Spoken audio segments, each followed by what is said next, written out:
Buenas tardes a todas y a todos. Yo soy Darío Mora, profesor investigador de la Escuela Judicial Electoral, y a mí el día de hoy me va a tocar hablarles de estos temas de la nacionalidad y la naturalización de las personas y su relación con los derechos políticos que pueden ejercer aquí dentro de nuestro país, es decir, los derechos a los cuales tienen para, sobre todo, votar en las elecciones, y ya veremos algunos temas también relacionados con ser candidatos o ser votados, ¿no?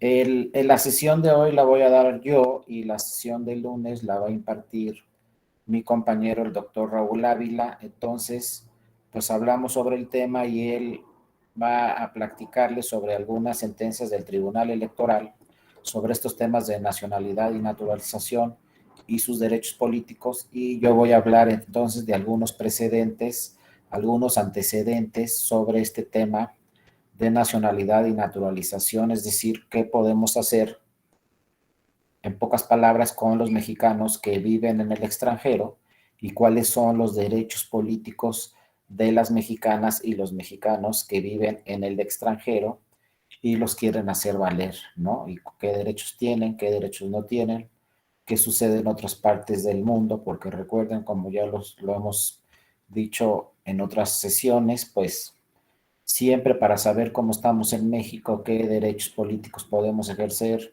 qué derechos políticos no, pues siempre tenemos que compararnos con otros países en el mundo, sobre todo con los países con democracias más avanzadas que la nuestra, más eficientes. Y entonces pues habrá que ver, ¿no?, qué pasa en otros países del mundo para ver qué sucede con el voto de los mexicanos en el extranjero. Acuérdense que ya desde hace muchos años, con la reforma de 1996, luego con las siguientes reformas electorales hasta la de 2014, pues se ha impulsado mucho, sobre todo, que puedan votar los mexicanos que se encuentran en el extranjero, sobre todo, obviamente, pues los mexicanos que radican en Estados Unidos de América, que son la mayoría de los mexicanos que están en el extranjero. Son millones de mexicanas y mexicanos que viven en Estados Unidos, y entonces pues se ha fomentado mucho por parte de los legisladores y las legisladoras y del Instituto Nacional Electoral, pues promover el voto de estas personas para elecciones mexicanas. Sin embargo, todavía estamos muy atrás, todavía estamos muy mal en esas estadísticas porque son pocos.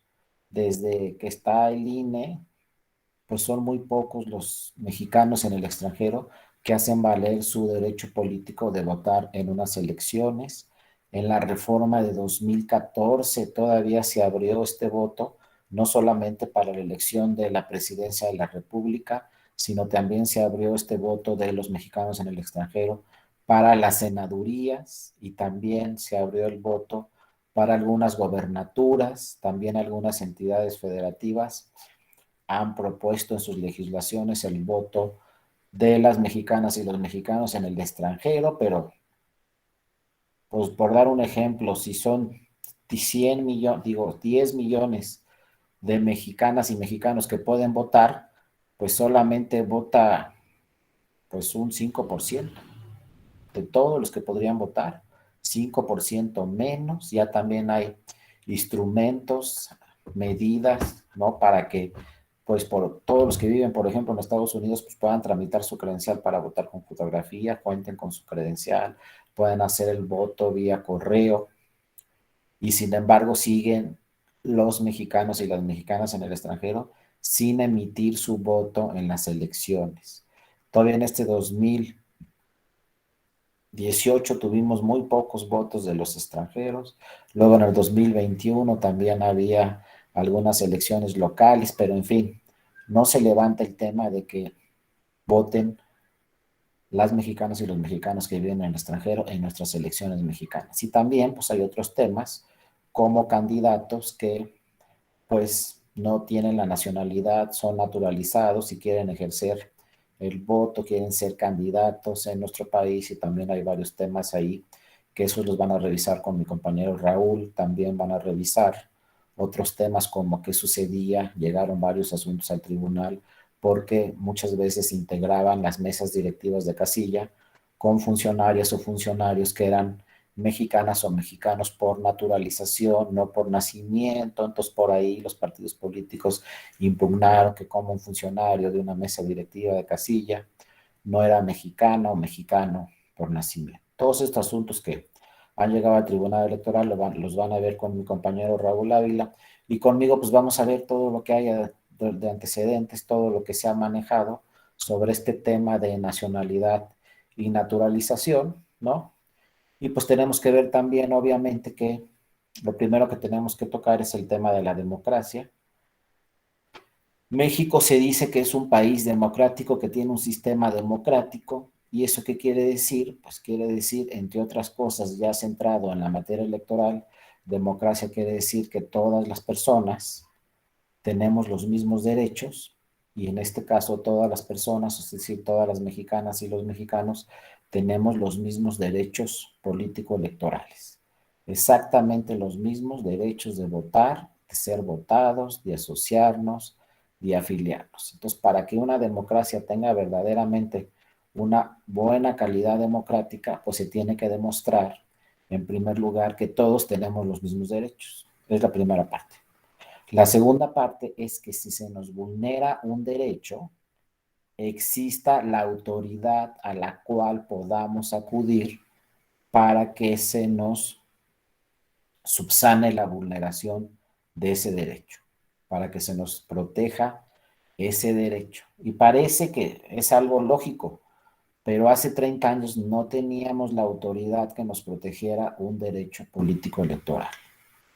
No estoy hablando de 3 siglos, estoy hablando de hace 30 años. No teníamos una eficiente calidad democrática. ¿Por qué? Porque no teníamos autoridades que protegieran nuestros derechos políticos. Entonces, si a mí se me vulneraba un derecho político, por ejemplo, en las elecciones por ahí de 1982, no me dejaban votar, o no quería, o no me dejaban ser candidato, o vivía en el extranjero y no podía votar, o algunos otros temas donde hay vulneración a derechos políticos, no tenía la autoridad a cual acudir. Era la propia autoridad, o sea, el propio gobierno federal, es decir, el Ejecutivo Federal y las legislaciones en los estados y la legislación federal, pues las que revisaban estos temas, calificaban las elecciones, organizaban las elecciones, pero entonces la calidad democrática donde quedaba de todas las ciudadanas y ciudadanos mexicanos, pues nadie protegía nuestro derecho, ¿no? Y obviamente si era extranjero y me naturalizaba o estos temas que vamos a ver, pues mucho más complejo. Entonces, la primera parte para tener una calidad democrática es que, en primer lugar, nos digan nuestros instrumentos, los más importantes, como son la Constitución y los tratados internacionales, pues hablan de que todos tenemos los mismos derechos. Después tengamos la autoridad a cual acudir y proteja esos derechos que todos tenemos, y después, pues, que esa autoridad sea eficiente. No nada más que exista la autoridad, no nada más que esté el INE, no nada más que esté el tribunal, no nada más que estén los institutos estatales electorales y los tribunales electorales de las entidades federativas, sino que sean eficientes esas autoridades. ¿A qué me refiero con que sean eficientes? Que yo voy y les digo, se me está vulnerando este derecho político electoral, y si tengo razón, me subsanen esa violación, me protejan ese derecho y puede ejercer ese derecho político electoral. Si no, la autoridad no va a ser eficiente, y yo como ciudadano, pues voy a decir, ¿de qué me sirve que acuda a la autoridad si no me protege este derecho político? Por ejemplo, ¿de qué me sirve que sea un mexicano que vivo en el extranjero, acudo a la autoridad y la autoridad no me da los elementos suficientes para que yo pueda votar y ejercer mi voto, aunque viva en el extranjero? Entonces, esas autoridades no son eficientes, no me funcionan, no protegen mis derechos políticos, en este caso, de votar en unas elecciones, como hasta ahora se está abriendo un poco más, porque les digo, primero solamente podían votar para la elección de la presidencia de la República, ahora ya se puede votar para senadurías, ya también para gubernaturas. En fin, ojalá pronto lleguemos al tema que un extranjero, digo un mexicano que vive en el extranjero, pues pueda votar en todas las elecciones y se proteja su derecho político electoral de emitir su voto, ¿no? Entonces, bueno, ya teniendo todos los mismos derechos, la autoridad a la cual acudir y pensando que esa autoridad es eficiente, pues entonces esa autoridad para que proteja mis derechos políticos electorales, pues tiene que revisar una serie de normas, una serie de instrumentos. Primero va a revisar qué dice la Constitución, luego va a revisar qué dicen los tratados internacionales al respecto, luego va a revisar, sobre todo es muy importante, la jurisprudencia de la Sala Superior del Tribunal Electoral, la jurisprudencia de la Suprema Corte de Justicia de la Nación, y en muchos casos también es muy importante revisar la jurisprudencia de la Corte Interamericana de Derechos Humanos. Todo eso hay que revisar si estamos buscando que se nos proteja un derecho político, en este caso un derecho político de un migrante, de una persona mexicana que vive en el extranjero. Entonces hay que revisar una serie de normas, una serie de criterios, una serie de precedentes. Inclusive, pues el tribunal ha ido más allá y ha revisado también muchos precedentes, muchos criterios, mucha jurisprudencia de los tribunales europeos, como el Tribunal de Justicia Europeo o como el Tribunal Europeo de Derechos Humanos. Todos estos precedentes nos deben de servir para que pues, las autoridades mexicanas, y en este caso la última instancia, como es el Tribunal Electoral del Poder Judicial de la Federación, pues proteja nuestros derechos políticos. Les digo, este tema, pues se dice, ¿no? Por ahí algunos dicen, otros no, pues que es un grupo también vulnerable, este grupo de los migrantes, las personas mexicanas que viven en otros países en el mundo. Sobre todo es el caso de Estados Unidos, que les digo, ya se han implementado diversos procedimientos para que puedan votar los que viven en Estados Unidos, pero no solamente podemos hablar de Estados Unidos. Por ejemplo, también hay muchas mexicanas y mexicanos que radican en Canadá y entonces también habría que abrirse a esos temas y revisar sobre todo pues, los países donde más tengamos mexicanas y mexicanos, pues qué pasa con sus derechos políticos, porque también en el derecho comparado, si revisamos a fondo, pues hay países donde si yo me voy de mi país por durante un tiempo, pues pierdo mi nacionalidad. Por ejemplo, en Alemania, si yo me voy de Alemania 5 o 6 años, ya perdí mi nacionalidad alemana, ya no soy alemán, ya soy del país donde radique. Para ser alemán tendría que regresar a mi país, vivir en mi país 5 años para volver a adquirir mi nacionalidad como alemán. Así hay otros países europeos que dicen, ah, no, pues para que seas nacional, tienes que radicar en el país durante tanto tiempo. Y si sales del país, tiene que ser por alguna función de tu propio país. Por ejemplo, si me voy de embajador a otro lado, pues sigue siendo alemán, o si me voy a algún tema que tenga que ver con mi gobierno, pues sigo teniendo la nacionalidad, pero si no, no. Acá en México es diferente, aquí en México nunca se pierde la nacionalidad mexicana y al contrario, se está buscando que se protejan los derechos políticos de todas las personas con nacionalidad mexicana, pero que radican en el extranjero. Entonces, bueno, se dice que hay que buscar la protección de los derechos políticos de esas personas, pero para este tema de los migrantes, por ejemplo, pues siempre nos vamos a encontrar con una legislación pues no muy avanzada. Entonces, como dicen los expertos en este tema de ponderación de principios, pues siempre que no nos alcancen las reglas, tendremos que acudir a los principios.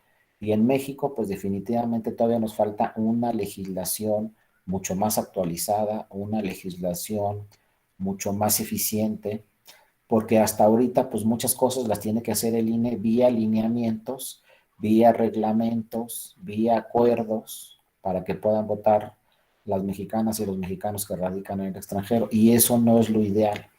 Lo ideal es tener una legislación mucho más eficiente, mucho más actualizada, una legislación donde se vea efectivamente qué es lo que la función que tiene que hacer el INE para que puedan votar todas las mexicanas y mexicanos que se encuentran en el extranjero. Por ejemplo, el INE en esta última elección del 2021 pues no tenía una función muy importante en este tema de los mexicanas y las mexicanas que votan en el extranjero, porque en el 2021 solo tuvimos elecciones federales de diputaciones. Y entonces cuando se trata de diputaciones, todavía nuestra legislación no habla de que una mexicana o un mexicano en el extranjero pueda votar en las elecciones de diputaciones federales. Solamente se habla de senadurías, solamente se habla de presidencia de la República. Por eso les digo, tenemos que actualizar necesariamente nuestra legislación en una reforma, obviamente a partir de la Constitución. O sea, necesitamos una reforma constitucional y actualizar nuestra legislación para que se protejan mucho mejor los derechos políticos de las personas que residen en el extranjero. Pero mientras tanto no suceda así, entonces vamos a tener que ponderar, así como dicen estos expertos como McCormick y Alexi, vamos a tener que ponderar y aplicar los principios porque no hay reglas suficientes. Estas dos personas, estos dos académicos muy reconocidos en todo el mundo, pues nos hablan de lo mismo, ¿no? Si no nos alcanzan las reglas, si no tenemos una legislación eficiente, tendremos que acudir a los principios. Y los principios los encontramos pues en la Constitución y los encontramos en los tratados internacionales y a partir de los principios vamos a crear reglas que no creó el legislador. ¿Quién va a tener que crear esas reglas porque no las creó el legislador? Con base en los principios, por ejemplo, constitucionales y en los principios convencionales, pues en este caso le corresponderá, por ejemplo, al INE. El INE va a tener que crear reglas, va a tener que crear lineamientos. Imagínense si no tenemos una reforma que actualice estas normas, pues para el 2024 el INE va a tener que crear un lineamiento muy importante que se refiera al voto de las personas que se encuentran en el extranjero. Ojalá para el 2024 tengamos una legislación mucho más eficiente, tanto a nivel federal como también a nivel local. Ya han hecho el esfuerzo algunas entidades federativas donde también pueden votar los mexicanos que se encuentran en el extranjero para algunas elecciones locales. Pero necesitamos, insisto, una reforma completa, porque si no, tanto el INE como el Tribunal Electoral tendrán que trabajar con base en principios constitucionales, con base en principios que marquen los tratados internacionales, porque si acudimos a la legislación, pues no vamos a encontrar lo suficiente, las suficientes normas para reglamentar debidamente este voto, ¿no? Este ejercicio del voto que tienen todas las personas que residen en el extranjero y que se dicen mexicanas o mexicanos, ¿no? Entonces, bueno, entre nuestro diseño jurídico, pues acuérdense también que, por ejemplo, Robert Alexi nos habla de que tenemos reglas y principios, como ya vimos, contamos con una constitución, contamos con tratados internacionales que son obligatorios para México, entonces ya tenemos esos principios, también contamos con reglas, que son las normas secundarias, como puede ser la legislación, pueden ser los lineamientos del INE, puede ser un reglamento del INE, puede ser un acuerdo del INE. Entonces, sí tenemos un modelo de reglas y principios, como dice Alexi, pero dice Alexi, lo idóneo es tener un modelo de reglas, principios y procedimientos. Y aquí entonces es cuando nos estamos atorando, porque para este tema de la protección de los derechos políticos de las personas que residen en el extranjero no tenemos los procedimientos idóneos, no tenemos la legislación idónea, necesitamos, urge, en pocas palabras, una nueva legislación, una legislación actualizada desde la forma de votar, porque muchos extranjeros nos dicen, muchos mexicanos que viven en el extranjero nos dicen, es que es muy complicado votar.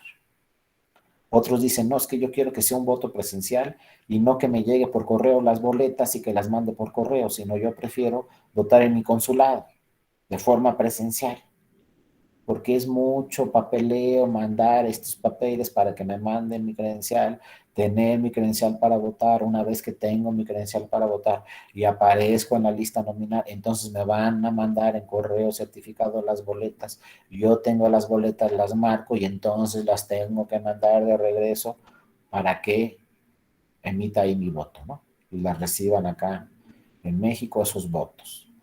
Entonces dicen, muchos así han opinado, pues no, ¿sabes qué? Yo prefiero votar en el consulado, pongan unas urnas, hagan una elección presencial. Como si estuviera en México, pongan en el consulado que está cerca de mi domicilio, en Estados Unidos, por ejemplo, pongan ahí una casilla y yo voy a votar el día de la elección. Yo prefiero eso. Y otros se van y dicen, no, es que no tiene caso, si soy extranjero, vivo en Estados Unidos, ¿para qué implementamos todo ese procedimiento tan complejo? Mejor vía electrónica.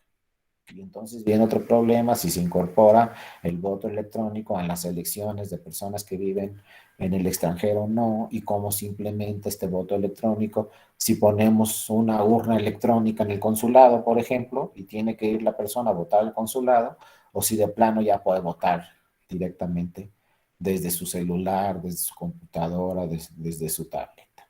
Todos esos temas se están revisando, pero les digo, ojalá tengamos antes del 2024 pues las reglas claras, porque si no va a ser el INE el que tenga que establecer todos estos procedimientos vía lineamientos. Y cuando son lineamientos del INE, acuérdense que lo que siempre comúnmente sucede es que no están de acuerdo los partidos políticos con esos lineamientos y entonces van y los impugnan ante el tribunal y le dicen al tribunal, sabes que estos lineamientos no están bien por esto y esto y esto, y muchas veces hay que modificar los lineamientos del INE o el reglamento del INE y aplicar esos procedimientos, en fin. Insisto, lo idóneo sería tener realmente ya una nueva legislación que hable de este voto de las mexicanas y los mexicanos que están en el extranjero y además a ver cómo lo podemos hacer también para un tema muy delicado que digo, no votan realmente, aunque tengan y puedan votar los mexicanos que radican en el extranjero, pues no votan, son muy pocos el porcentaje de las personas que viven en el extranjero y las personas que eficientemente emiten su voto es muy bajo. Por ejemplo, el último dato que me acuerdo es que había 1 millón de personas mexicanas que radican en el extranjero en la lista nominal, se registraron 1 millón, pero sin embargo el registro lo terminaron y quedaron habilitados para votar solamente 500,000 personas. O sea, si estamos hablando de millones y vemos que solamente 500,000 personas actualmente pueden votar, viene la elección de esas 500,000, ¿cuántas van a votar? Entonces son una serie de implementaciones, una serie de requisitos, una serie de trámites para que voten, por ejemplo, 250,000 personas nada más en una elección presidencial.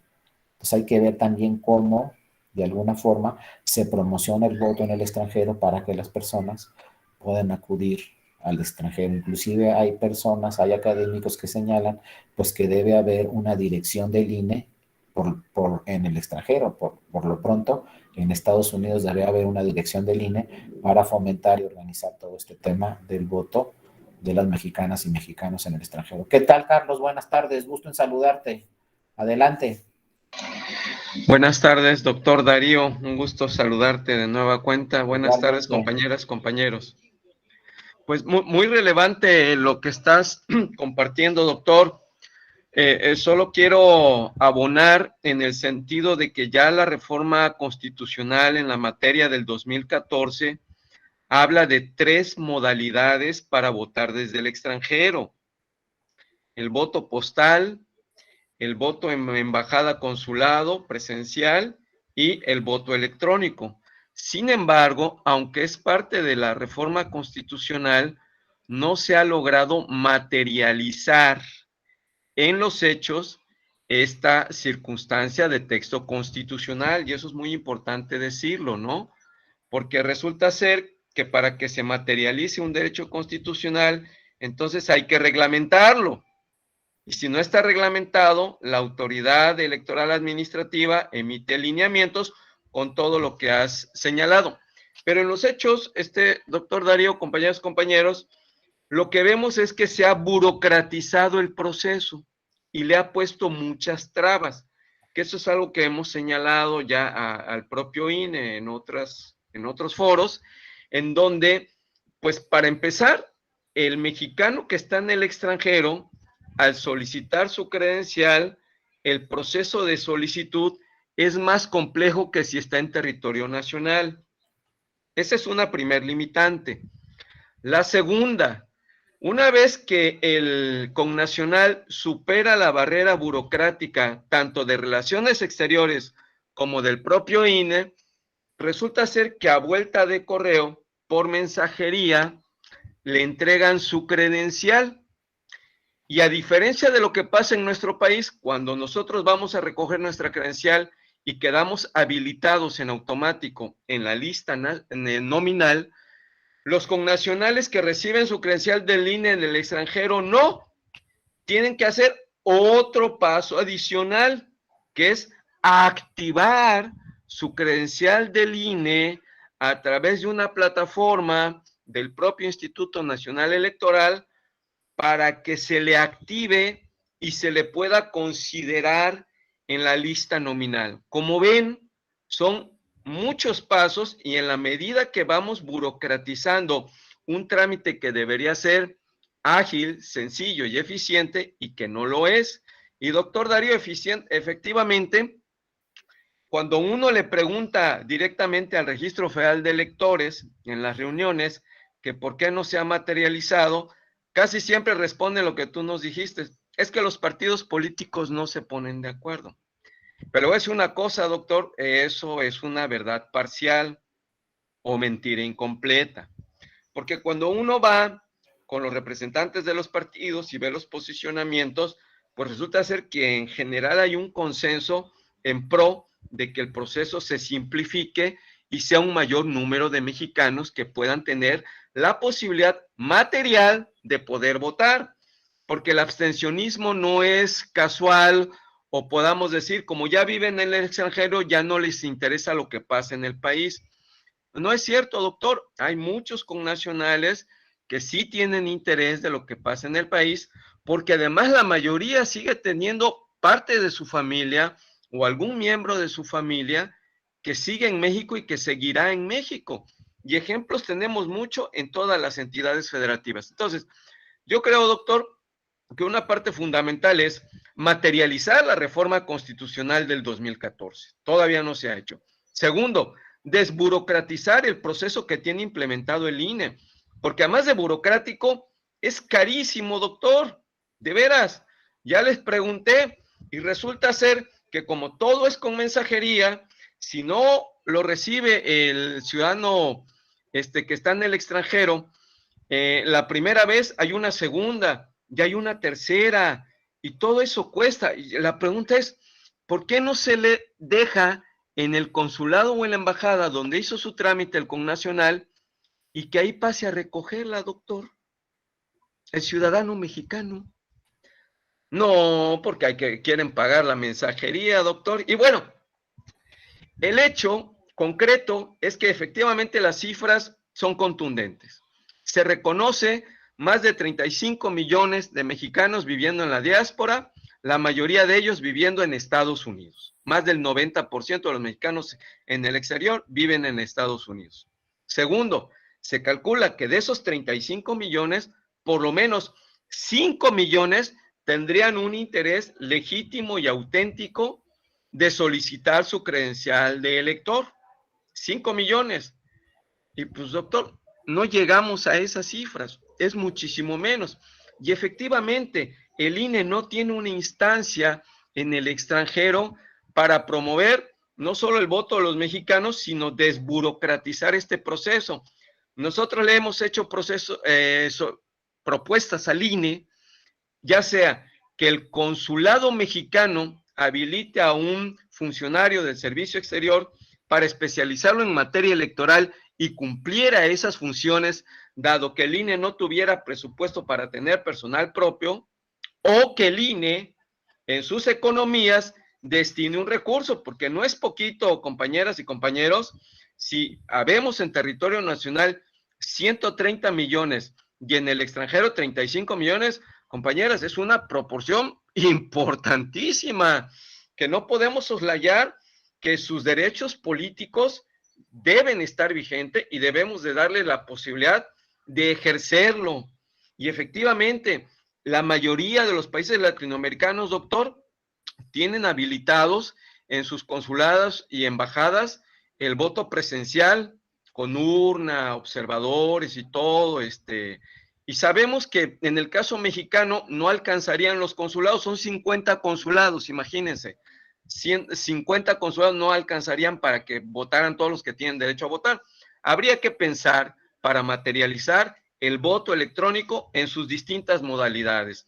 la urna electrónica, el voto a distancia en dispositivo móvil, en computadora, con sistemas de validación. Pero me queda claro, doctor, que nos estamos haciendo lentos. Y ya está la reforma constitucional desde el 2014. Me parece que falta voluntad política de varios actores, de varias instituciones, para materializar el legítimo derecho de los mexicanos a votar desde el extranjero. Es cuanto, doctor Darío, gracias. No, muchísimas gracias, Carlos. A ti lo has dicho perfectamente bien. Has tocado exactamente los problemas que tenemos en la actualidad, los problemas que hay.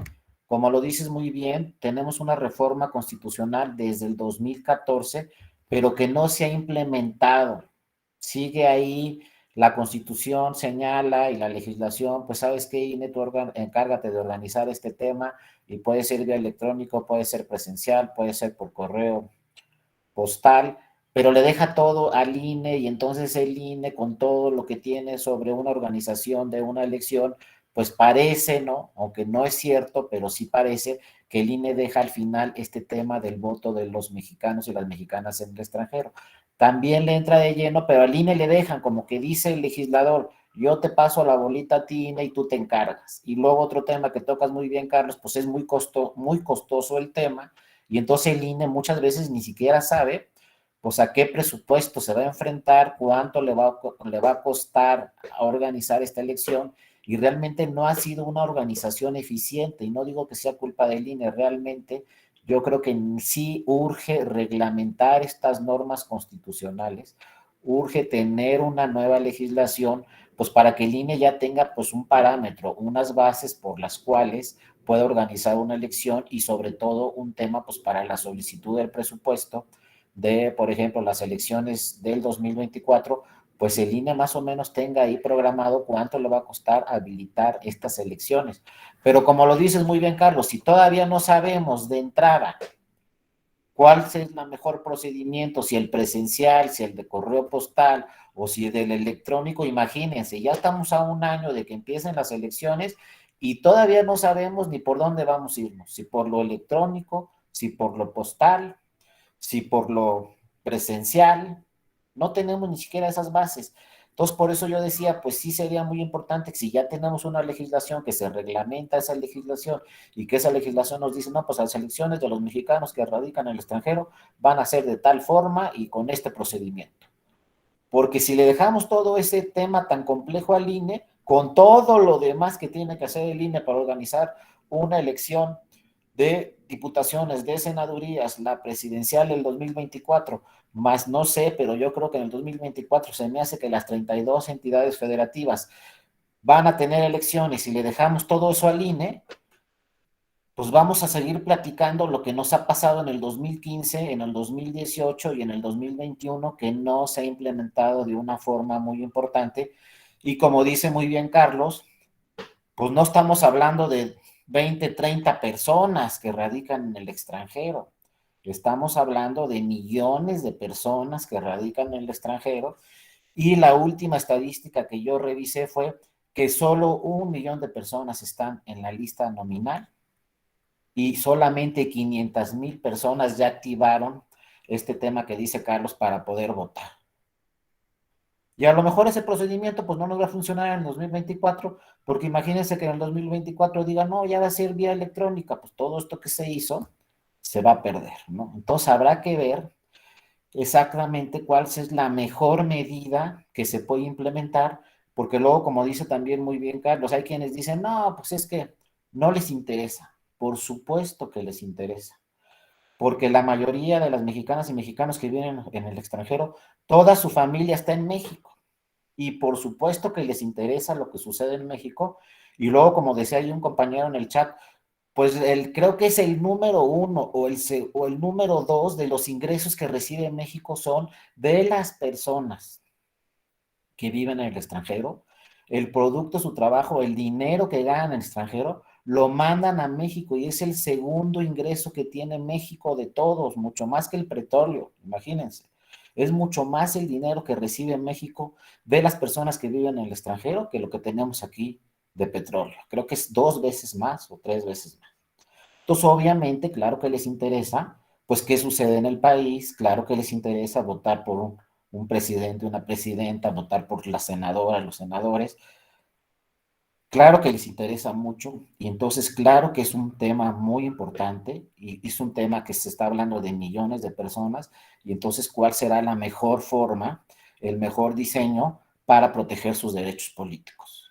Pero ya nos está comiendo el tiempo otra vez, ya se están acercando las elecciones de 24, porque no crean que las elecciones de 24 van a ser el primer domingo de junio del 2024, un año antes empieza la organización de la elección. La organización de la elección empieza en septiembre de 2023. Y si necesitamos una reforma legal o constitucional, la que ustedes quieran, tiene que ser 3 meses antes. Entonces nos vamos a agosto, julio, junio.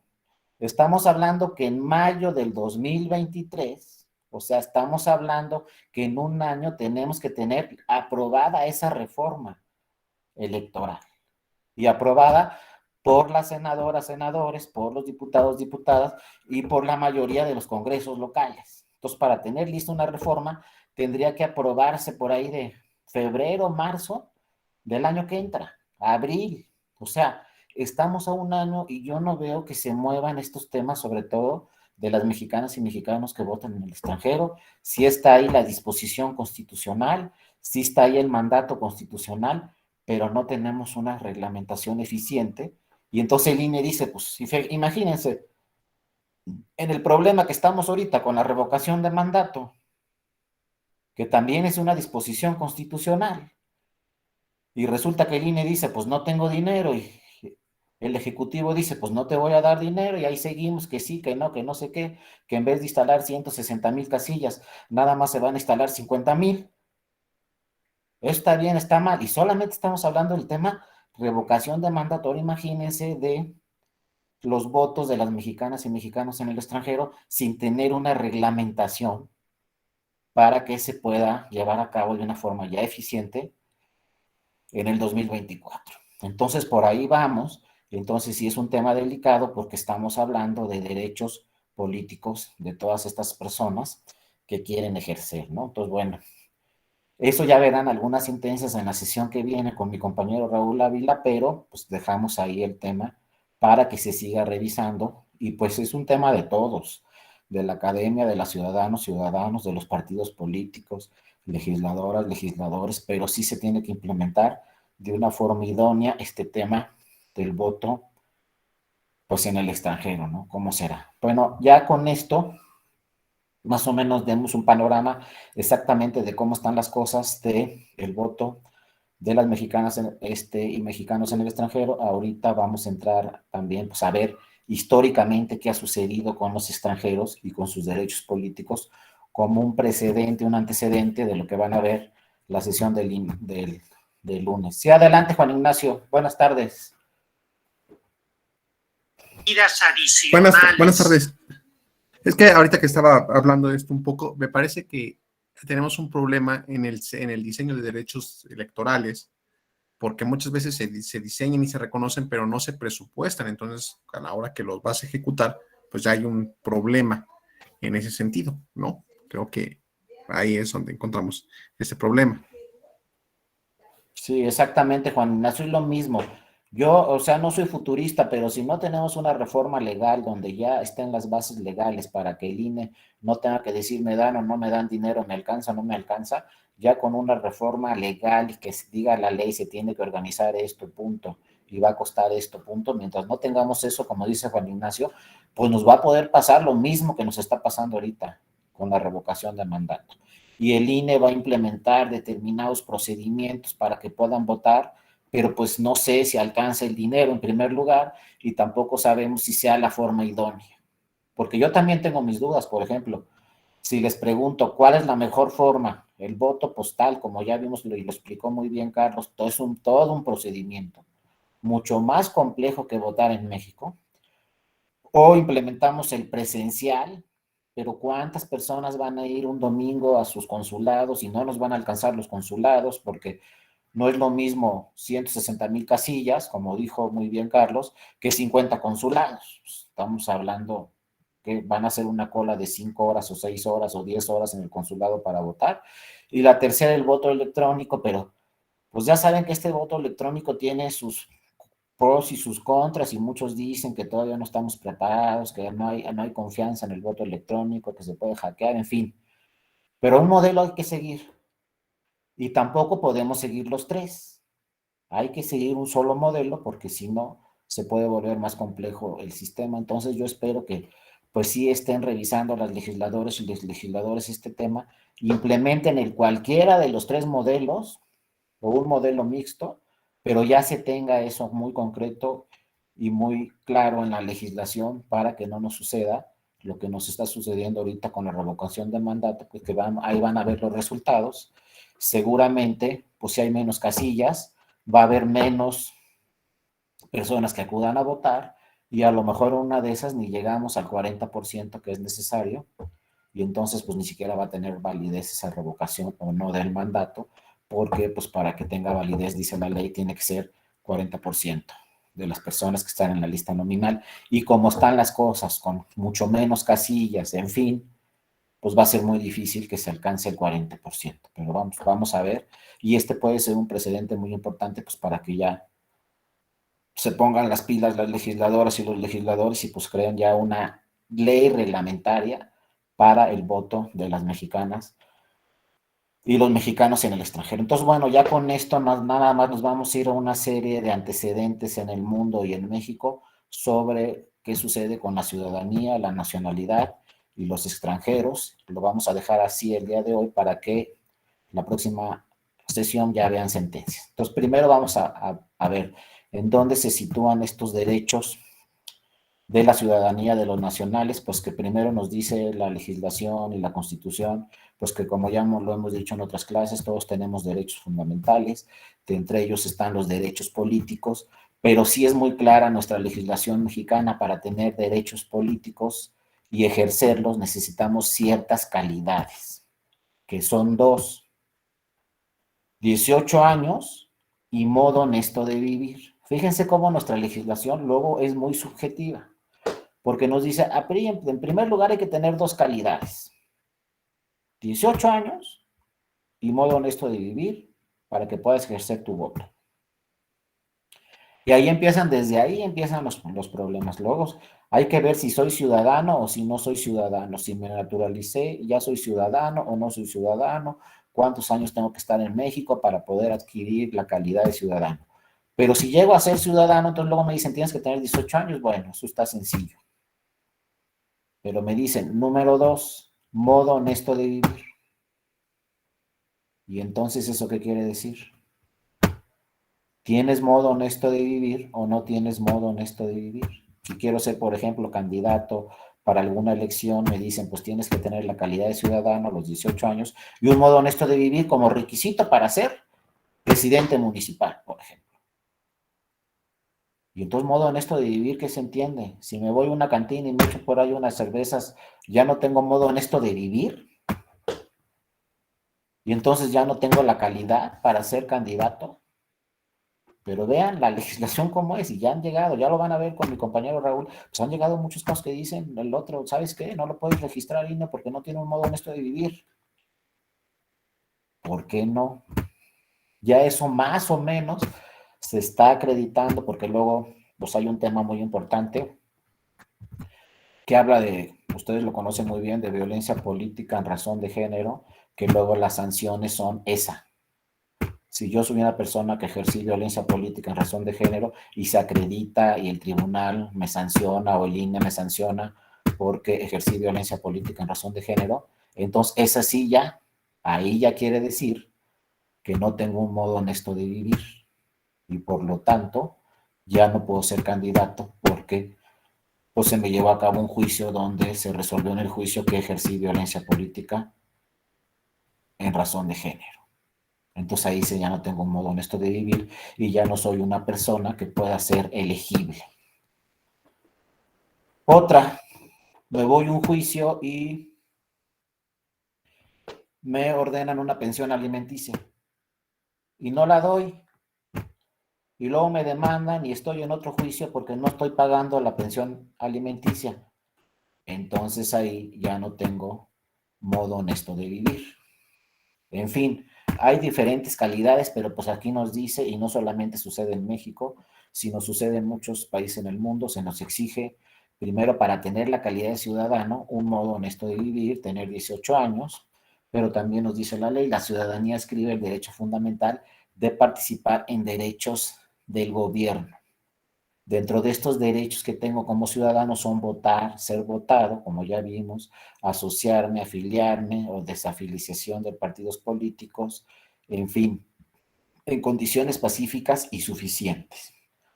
Entonces, siempre que escuchamos la palabra ciudadano o ciudadana, automáticamente nos vamos, pues es ciudadano mexicano y que vote en las elecciones, pero siempre pensamos que radica en México. Aquí el problema es que si soy ciudadana mexicana o ciudadano mexicano y radico en Estados Unidos, ¿qué pasa con mis derechos políticos? ¿Hasta dónde me alcanzan? ¿Hasta dónde no? O si quiero ser candidato en México, imagínense que radico en Estados Unidos y de repente agarro un vuelo a México y al día siguiente me registro para presidente municipal. Pues soy mexicano, radico en el extranjero, pero soy mexicano y me quiero registrar para presidente municipal. Entonces hay que ver también qué dice todas esas legislaciones, cuándo adquiero la ciudadanía, cuándo no, cuándo pierdo la ciudadanía, cuándo no, cuándo cumplo con los requisitos para ejercer mi derecho a ser votado, es decir, a ser candidato, y cuándo no. Ahí empiezan los principios de nacionalidad. ¿Cuándo soy nacional? Y las legislaciones en el mundo nos hablan de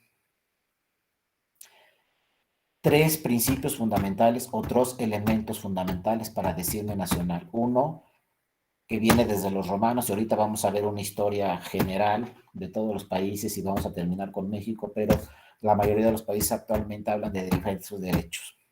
Entre uno, que hablaban desde los romanos, el jus sanguini y el jus soli, es derecho de sangre y derecho de suelo. ¿Eso qué quiere decir? Que a lo mejor no nací en mi país o no nací en mi entidad federativa, pero mis papás, mis abuelos, etcétera, mis bisabuelos, sí nacieron ahí, en ese territorio. Y porque ellos nacieron ahí, entonces yo pertenezco a ese territorio y yo tengo la nacionalidad de ese territorio por derecho de sangre. Entonces, ojo, porque fíjense, si mis abuelos son mexicanos, mis papás son mexicanos, pero yo nací en Estados Unidos, si la Constitución mexicana habla del derecho de sangre, entonces soy nacional, soy mexicano. Y listo, ¿no? El de suelo es otro derecho para ser nacional muy distinto, porque si yo nací en el territorio mexicano, pues ya soy mexicano. Pero a ver, también piensa en este elemento, si es importante o no y cómo debemos de valorarlo. Nací en México, viví 2 años en México y cuando tenía 3 años me llevaron a Brasil. Y ahora vivo en Brasil desde los 3 años y ya tengo 30. Sigo siendo mexicano porque nací en México y tengo derecho a ejercer mis derechos políticos como mexicano o no, si solamente viví 3 años. Entonces es otro tema que se tiene que revisar porque pues ya nací en México, entonces toda mi vida voy a ser mexicano aunque me vaya del país. Por ejemplo, yo tengo un amigo que se fue a estudiar un posgrado a Alemania, que duró el posgrado 2 años, nació uno de sus hijos en Alemania y ya se regresó a México. Y nunca volvió a Alemania. Entonces, ¿su hijo es alemán o no? Si hubiera sido el caso de México, su hijo seguiría siendo alemán, porque en México, si nací en México, siempre va a ser mexicano, solo que renuncie a mi nacionalidad. Pero en Alemania, ¿qué creen que dice la ley? Si naces en Alemania y luego te vas, pierdes tu nacionalidad, pero la puedes recuperar. ¿Cómo la recuperas? Viviendo 5 años seguidos en Alemania nuevamente. Entonces sí tiene lógica, porque imagínense que yo por alguna cosa que ustedes quieran, mis papás andaban de viaje o no sé qué, y nací en Brasil, pero inmediatamente regresaron de su viaje y llegué a México. Entonces toda mi vida voy a ser brasileño y de repente ahorita se me ocurre ser candidato en Brasil. ¿Puedo ser candidato y ejercer mis derechos políticos en Brasil? ¿O no puedo ya ejercer mis derechos políticos en Brasil? O me puedo naturalizar mexicano y entonces ya no soy brasileño y soy mexicano y ejerzo derechos políticos solamente en México. Vean cómo de aquí en América es muy distinto, que por ejemplo el sistema europeo es muy diferente. El sistema europeo, estamos hablando de otro sistema completamente distinto, y si yo soy español, pues tengo una serie de derechos en todos los países de la Unión Europea, como si fuera alemán, como si fuera holandés, como si fuera sueco, lo que ustedes quieran. No se necesita pasaporte para ir de Alemania a Francia, porque están en la Unión Europea. Es otro sistema distinto. Y entonces ahí tengo derechos políticos tanto nacionales como europeos. Y puedo ser, por ejemplo, parlamentario en el Parlamento Europeo.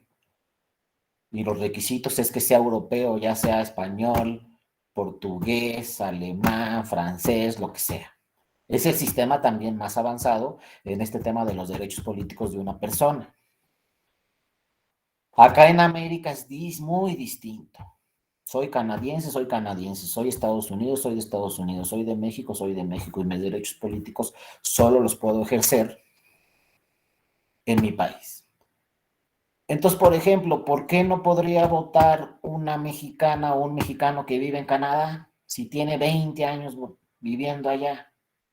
Lo estamos viendo del otro lado. Es mexicano, pero tiene 20 años viviendo en Canadá. ¿Puede votar a Canadá o no? ¿Tiene derecho a ejercer derechos políticos en Canadá o no? Porque sigue siendo mexicano. Entonces, todos elementos siempre se tendrán que analizar y a ver a dónde llegamos. Pero está el derecho de sangre, el derecho de suelo y luego también el tema de domicilio y residencia. Este tema de domicilio y residencia, pues es muy revisado en México, porque en México se exige residencia para todas aquellas personas que quieren ejercer su derecho político a ser votado. Es decir, si quieres ser candidato de cualquier elección, tienes que cumplir con residencia. Y no es la residencia no es el mismo tema en todas las elecciones. Para unas se pide 3 años, para otras solamente se pide 6 meses, etcétera, ¿no? Entonces vamos a ver. Y también, pues históricamente, antes tenía que haber un nexo económico con esa persona para que se considerara nacional. Y también hay factores históricos para que se considere nacional, ¿no? Entonces ya vimos los clásicos principios de atribución de la nacionalidad continúan siendo, les digo, empezamos con los romanos y todavía estamos hablando que para adquirir una nacionalidad está el derecho de sangre y el derecho de suelo, ¿no? El lugar del nacimiento o la combinación de ambos, pero también una residencia y un nexo económico fiscal. Sí, adelante, Juan Ignacio. Sí, solamente quería comentar que ahorita viendo esta lámina, a mí me parece que esta construcción del derecho de sangre y el derecho de suelo, que ocasiona la doble nacionalidad en algunos casos, genera una especie de limbo jurídico de alguna manera. Porque una persona puede nacer en territorio de un estado determinado, con derecho de sangre de otro estado determinado, y al que ambos estados reclamen como su natural, no como su naturalizado, sino como natural propio de haber nacido ahí. Entonces, muchas veces estos conflictos, estas construcciones de derechos humanos no terminan por resolver ese limbo jurídico en el que se puede llegar a encontrar una persona al ejercer sus derechos político-electorales, y sobre todo cuando estos van ligados a la función de Estado de los estados que lo reclaman como natural. Lo único que quiero comentar al respecto. Sí, muchas gracias, Juan Ignacio. Fíjense que yo soy el ejemplo. Yo no sé si me tocó darles la sesión el día de hoy a mí, porque yo soy el ejemplo en 2 temas muy importantes, nacionalidad y residencia. Ya los que me han escuchado en otras ocasiones saben que yo tengo un enredo de residencia, porque siempre les pongo el ejemplo. Yo vivo en el Estado de México y trabajo en la Ciudad de México. ¿Dónde es mi residencia? ¿Donde llego a mi casa a dormir o donde estoy trabajando todo el día? Ya está un problemón ahí, ¿no? Mi residencia es en el Estado de México o mi residencia es en la Ciudad de México. Pero conforme a las reglas mexicanas, pues mi credencial del INE tiene que estar en el Estado de México porque vivo en el Estado de México.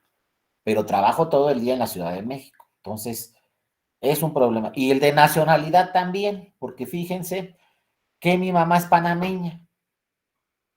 Y entonces cuando yo cumplí los 18 años me dijeron aquí en México, tienes que renunciar a la nacionalidad panameña. Y renuncié a la nacionalidad panameña. ¿Pero qué creen que dice la ley de Panamá? Que es irrenunciable. Entonces para México soy mexicano porque ya renuncié a Panamá, pero para Panamá sigo siendo panameño porque es irrenunciable la nacionalidad.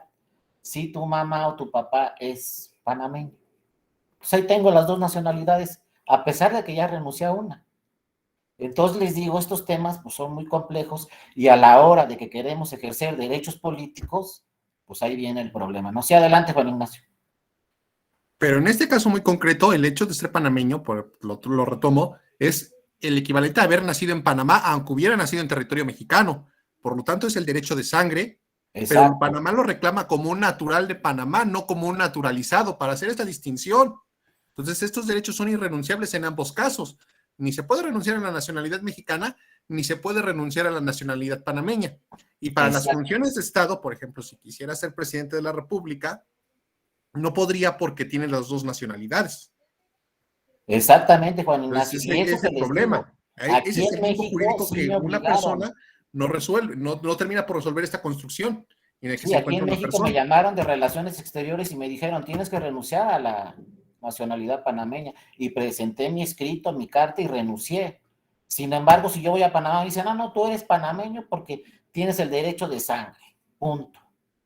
Y eso vuelve complejo el sistema, como lo dices muy bien, Juan Ignacio. Adelante, Carlos.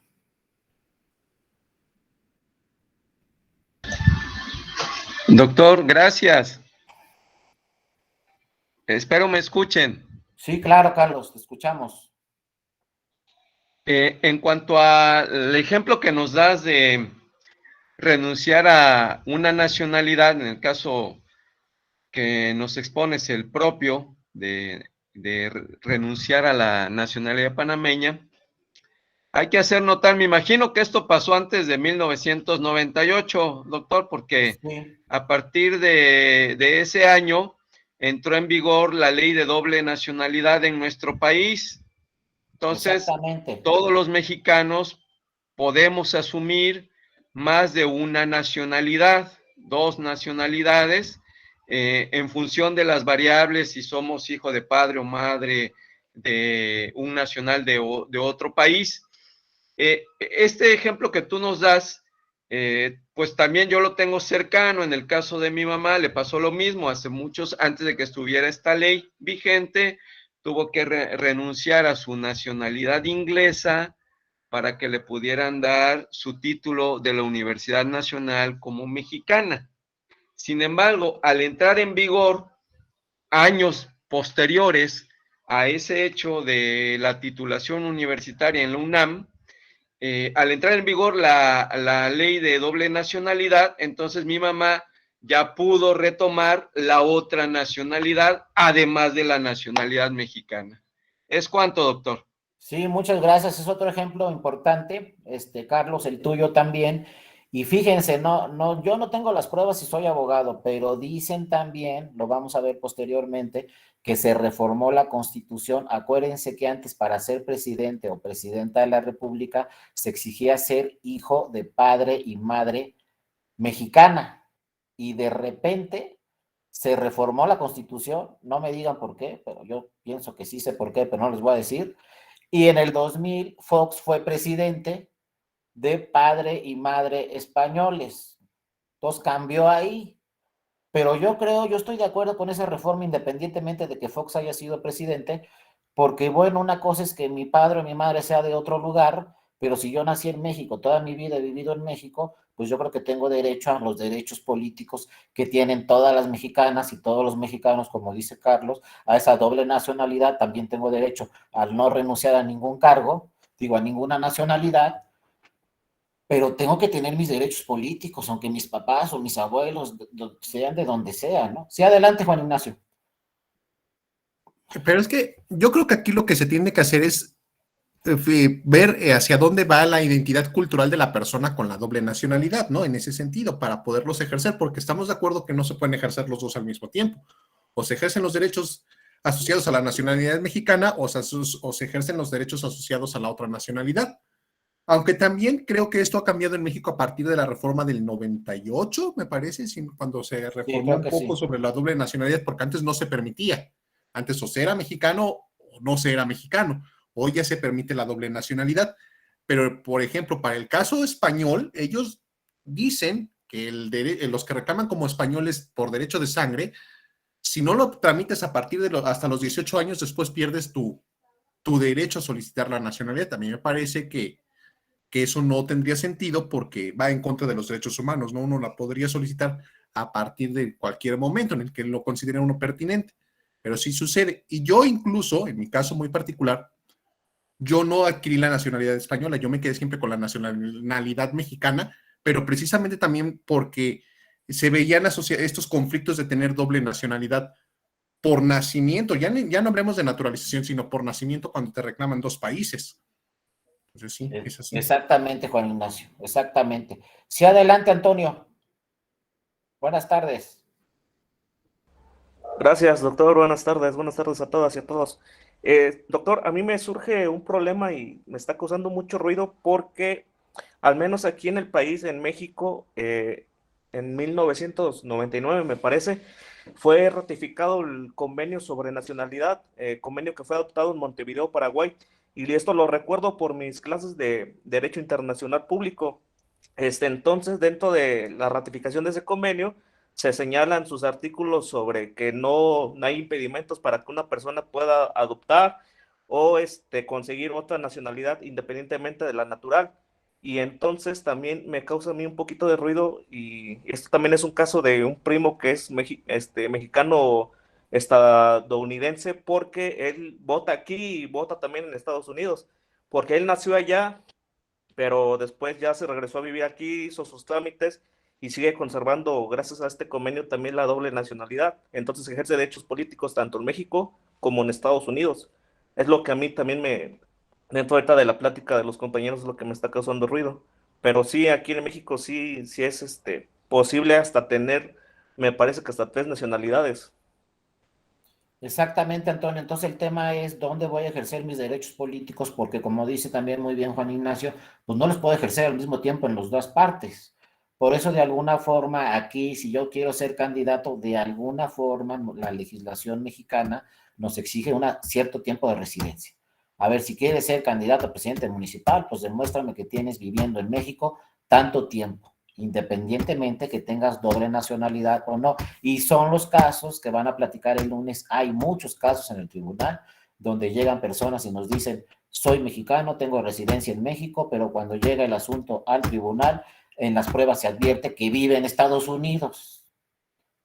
Entonces, ¿cómo que tienes residencia en México si vives en Estados Unidos? Como muchos casos. El primero muy sonado fue el rey del tomate, que era una persona que se lanzó, si ustedes recuerdan, se lanzó de candidato para presidente municipal aquí en México, y después Relaciones Exteriores mandó un oficio donde señalaba que radicaba en Texas, creo, algo así, en California, por ahí. Entonces no tenía la residencia. Dijo, es que tengo una casa y pago el agua y el predial. Pues sí, tienes una casa y pagas el agua y pagas el predial. Y es que ya me expidió una constancia el municipio que tengo residencia en este municipio. Sí, pero Relaciones Exteriores nos dijo que vives en Texas, ¿no? Entonces hay esos casos, pero por eso yo creo que la residencia es muy importante si quiero ejercer mis derechos políticos, a ser votado, es decir, a ser candidato, porque pues sí tengo que acreditar que tengo un determinado tiempo en mi país, pues para que pueda ser candidato, para que la gente me conozca y para que yo conozca los problemas de mi comunidad. Otro tema muy importante es el voto. Imagínense que una persona mexicana residente en Estados Unidos, pues pueda votar en Estados Unidos y pueda votar también en México. Podría ser. Yo no veo por qué no puedo votar por mi autoridad en Estados Unidos, que vivo en Estados Unidos, pero también por qué no puedo votar por los que van a ser presidente o presidenta en México, aunque viva en Estados Unidos. Es otro tema ahí que tendrá que verse también a fondo si puedo votar, por ejemplo, en Estados Unidos por mis autoridades y también en México por mis autoridades, aunque viva en Estados Unidos. Es decir, ejercer derechos políticos en Estados Unidos y ejercer derechos políticos en México. Si ambas elecciones me afectan y tienen mucho que ver la autoridad que tengo en Estados Unidos, pero también me afecta y tiene mucho que ver la autoridad que tenga en México, aunque no vive en México, pero soy mexicano, ¿no? Entonces, todos esos temas pues se tienen que revisar a fondo, pero por eso yo creo que la residencia es un elemento fundamental para adquirir mi derecho político a ser votado. Sí, adelante, Sujei. Buenas tardes. Hola, buenas tardes a todos y a todas. Con esta última parte, la verdad es que desde la participación del compañero Carlos tengo muchas ideas en la cabeza que hasta el momento no he podido aterrizar porque la verdad es que la clase está muy interesante. Sin embargo, con esta última parte que menciona de la residencia y que estamos hablando, digámoslo, de una nacionalidad, se me viene a la mente un ejemplo, pero es local. O sea, realmente no es así como hablar de diferentes estados porque estaríamos hablando de un estado, bueno, de una entidad federativa como tal. Por ejemplo, se rumora, no es un hecho, pero eso es algo que se viene hablando desde el año pasado, ¿no? Que aquí en Veracruz va a haber una reforma a la Constitución en donde personas que hayan nacido en otro estado de la República puedan ejercer para un cargo aquí en Veracruz, sobre todo el de gobernador o gobernadora, si sus padres nacieron aquí en Veracruz. Entonces, a lo mejor no es un tema de nacionalidades como lo estamos planteando durante la clase, pero ahorita que tocó ese tema de la residencia, sí se me hace muy interesante plantearlo de este pequeño ejemplo porque pues la persona a la que le convendría esta situación de si se hace esta modificación aquí en Veracruz, pues ni siquiera vive en el estado, ni siquiera pues ha vivido aquí lo suficientemente como para decir conozco el estado, puedo gobernarlo, puedo hacer algo más allá de, porque realmente sería, estoy aquí porque mis papás nacieron aquí, ¿no? Entonces me llama muchísimo la atención esto. Ahora, en relación a lo que decía el compañero Carlos, me llamaba muchísimo la atención cuando decía, es que son muchos mexicanos los que viven en el extranjero y quieren participar. Sí, está perfecto, pero creo que, al menos yo, es su opinión personal, me preocuparía más por incentivar el voto de las personas que habitan el país, porque muchas de las veces las personas que tienen esa oportunidad viviendo aquí en el territorio mexicano, pues no le prestan atención. Tal vez aquí se aplicaría el hecho de decir, lo valoras cuando lo pierdes, ¿no? A lo mejor las personas que están fuera del país, pues lo valoran justamente por esa situación, porque se les hace un poco más difícil, porque los procesos son más burocráticos, pero en ese aspecto yo lo veo bien un poco, porque si no se prestaría a que cualquier persona, como bien lo mencionaba hace un momento, que igual y ni ha vivido en el país, pero quiere participar nada más por participar, igual ni siquiera tiene familia, no sé, o sea, se puede prestar a tantos casos que pues más que beneficiar, tal vez yo creo que puede llegar a ser contraproducente, yo lo creo, no sé, no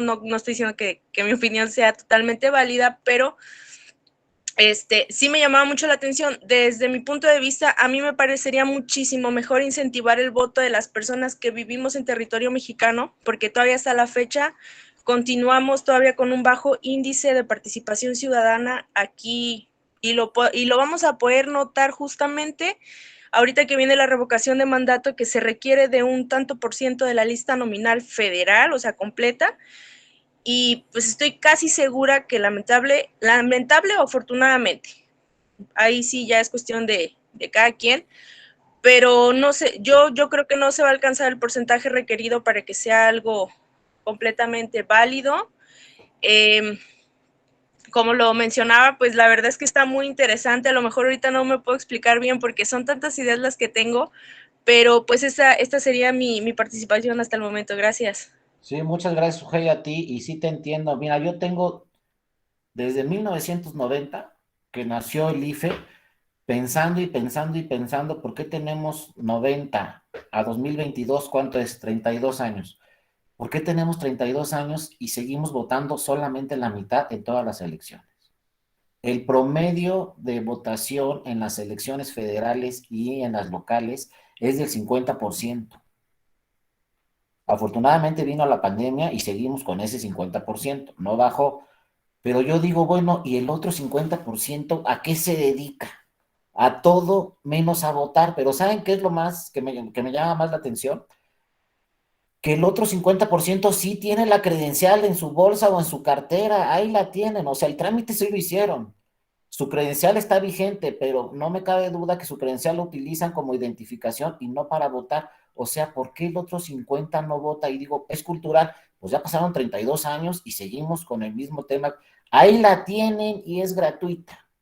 Y no votaron. Entonces en Estados Unidos, como muy bien lo dice Sujei, está sucediendo lo mismo.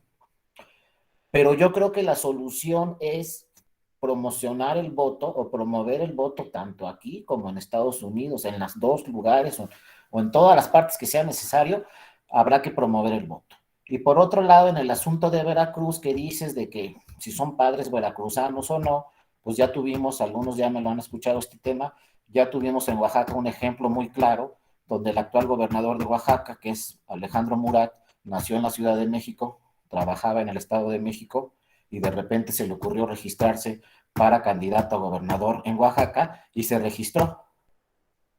Impugnaron obviamente su residencia. ¿Y él cómo acreditó su residencia? Pues fíjense, con el derecho de sangre, porque su padre y su madre son oaxaqueños y la Constitución oaxaqueña dice que si eres hijo de padre o madre oaxaqueña, tú eres oaxaqueño. Entonces dijo, sí soy oaxaqueño y después toda la ciudadanía me conoce porque mi papá fue gobernador hace 6 años, lo acompañé en la campaña, somos una familia muy conocida en todo el estado, entonces sí me conocen los electores. Y la sala superior del Tribunal Electoral habló de que sí tenía derecho a ejercer su derecho a ser votado en Oaxaca. Es decir, fue una sentencia progresiva e incluyente para no restringir el derecho a ser votado de esta persona, de este ciudadano, de este candidato, que ahora es gobernador, que por cierto, pues en este 2022 ya tenemos nuevamente elecciones para Oaxaca, ¿no? Y fíjense cómo la progresividad en la atención a proteger los derechos políticos de las personas, pues ha avanzado muchísimo. Acuérdense, cuando tengan duda, ¿protejo su voto o no? Váyanse por protegerlo. Como en el caso de Oaxaca, ¿le negamos su registro o hacemos una sentencia que se interprete progresiva y se proteja su derecho a ser votado? Fíjense algo que me llamó la atención, en la mañana creo que también estaba Juan Ignacio ahí presente, nos dijo la consejera, una consejera que ahora es magistrada en Aguascalientes, que ahorita van a tener también elecciones de gobernador en Aguascalientes. Pues ya me equivoqué, no son elecciones de gobernador y no son elecciones de gobernador o gobernadora. ¿Saben qué? Son elecciones de gobernadora, porque todas son candidatas. Por primera vez vamos a tener una boleta en una entidad federativa donde aparezcan puras mujeres. En Aguascalientes la boleta se va a imprimir con puras candidatas. Entonces tenemos ya directamente una elección para gobernadora. No hay duda que va a ser gobernadora porque son puras mujeres las candidatas. Eso nos habla ya de una justicia electoral incluyente, ¿no? Adelante, Juan Ignacio. Sí, lo que pasa es que solamente para comentarla, Sujei, esta reforma que se pretende en Veracruz, digo, obedece mucho la lógica que hay en otras entidades federativas, porque las entidades federativas retoman el modelo constitucional de la nacionalidad aplicado a su entorno. Entonces, la intención de esto es entender que la nacionalidad es ese vínculo que no solamente tienes por convivencia con tu estado, con tu país, sino a partir de los lazos culturales, quienes tuvimos la oportunidad de convivir en nuestro entorno cercano con otra persona distinta a la nacionalidad de aquí, sabemos que compartimos pues alimentos, lenguas o algún otro tipo de situaciones que son culturalmente que te van generando un lazo hacia allá. Entonces, lo mismo aplica para las entidades federativas.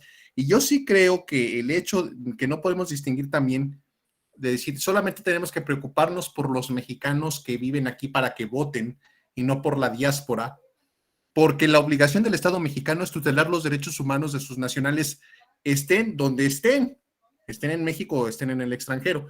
Claro que además también hay un interés muy, muy marcado por la diáspora, que puede ser a lo mejor de cierta manera distinto al interés que tenemos en México, quienes residimos aquí, pero creo que no se puede evitar esa obligación y por lo tanto sí se debe promover un poco o bastante bien el voto de los mexicanos residentes en México y residentes en el extranjero.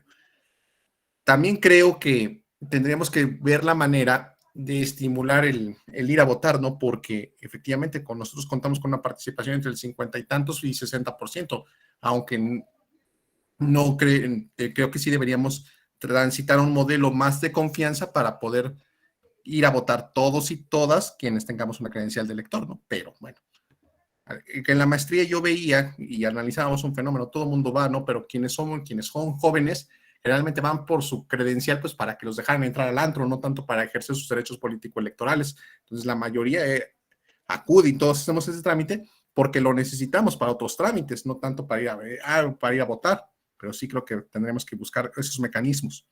Exactamente, Juan Ignacio. Fíjate que aquí hay un ejemplo muy interesante, pero yo ya le pregunté a un uruguayo y me dijo la razón, ¿no? En Uruguay vota el 90% de las personas que están registradas y es el país en toda América que tiene mayor votación, pero también me dijo, pero le voy a decir la trampa, me dijo el uruguayo, la trampa es que hay sanción si no votas.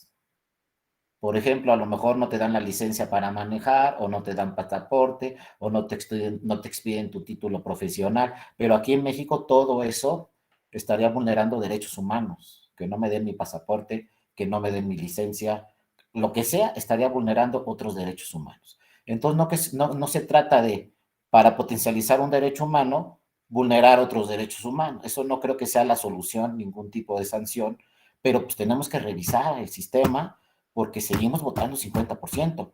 Inclusive yo hace 6, 7 años nunca se me va a olvidar, fui a Mexicali y me dijeron, aquí votamos el 18% de la lista nominal.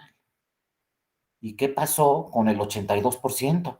No, es que hace un calorón, ya ve que aquí siempre hace, no, pero no, aunque haga un calorón, no puede ser que el 82% no salga a votar, o sea, eso no puede ser. Sí, adelante, Alberto.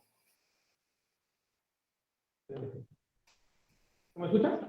Sí. Bueno, de lo que comentaban, de igual por qué no hay votan. A mí en lo personal me ha tocado que mucha gente, bueno, es más, son funcionarios de casillas, mucha gente te dice, a mí no me interesa, yo no le pido nada al gobierno, yo nada más hago mi credencial como un documento de identificación para hacer trámites. Algunos jóvenes igual por lo mismo, por otras cosas, pero no están como realmente interesados, involucrados, y hay muchas variables. Algunos se les parece credencial, otros por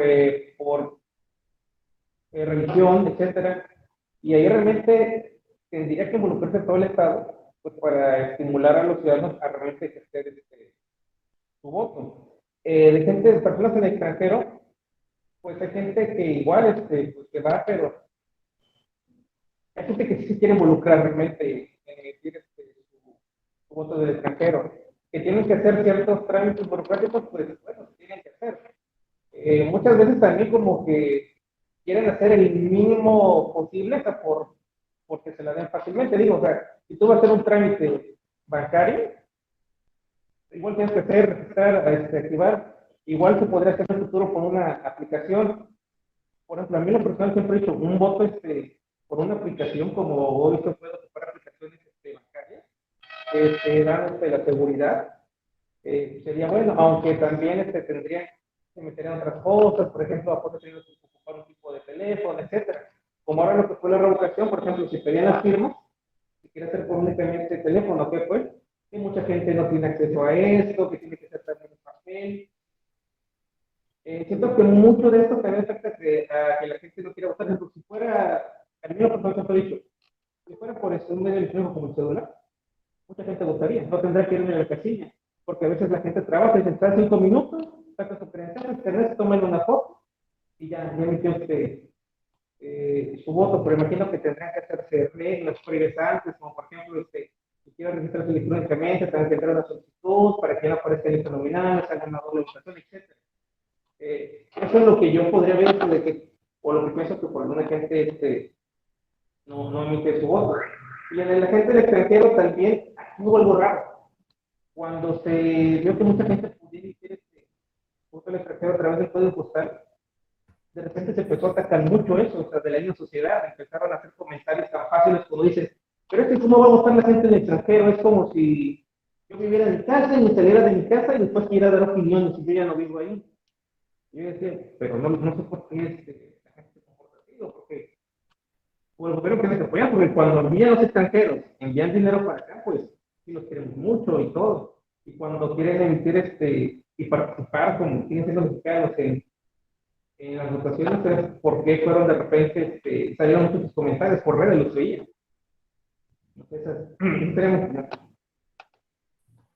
Sí, muy bien, Alberto. Me vino a la mente esto que decías, porque fíjate, una vez vinieron unos ingleses a hacer un estudio en México y lo que resolvieron aquí en México fue y nos dijeron, el día que su voto sea vía celular, vía computadora, vía tableta, van a subir su porcentaje del 50 al 80 o al 90%, porque las nuevas generaciones están acostumbradas a lo rápido y a lo electrónico. Entonces, si nos dijeron, el día que implementen un voto electrónico desde el celular, desde una tableta, seguramente van a tener una votación del 90%. Y yo creo que así vamos a llegar porque la tecnología, aunque muchas veces no nos gusta, la tecnología siempre nos va a alcanzar y la tecnología siempre nos va a rebasar.